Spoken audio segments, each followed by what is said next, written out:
Filipino puto symbolizes Filipino culture. Kadalasan siniserve po ito during important holidays and gatherings. At tamang-tama, malapit na naman ang Pasko, pwede po natin itong isama sa listahan na ihahanda kasi simple lang ang proseso at may ala Goldilocks ka ng Filipino puto cheese. Umpisahan na nating lutuin. Sa recipe na ito, gagamit lang tayo ng 2 cups all-purpose flour, 1½ tablespoon baking powder, 50 grams powdered milk any brand, and salain natin at iset aside muna. Sa another bowl, maglagay ng 3 pieces eggs, 3/4 cup granulated sugar, 1½ cups water, and 2 tablespoon melted butter. I-whisk lang po natin na mabuti hanggang ma-dissolve ang sugar. And ilagay na natin sa dry ingredients ang liquid mixture. Gradually lang ang paglagay para makakreate tayo ng smoother butter at hindi lumpy ang results.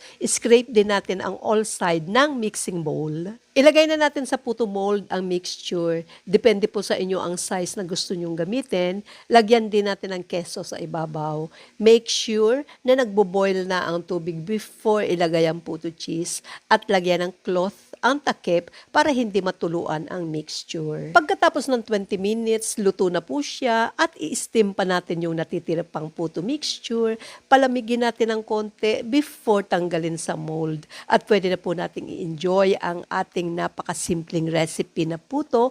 Ano pang inaantay ninyo? Timpla na ng kape at kainan na!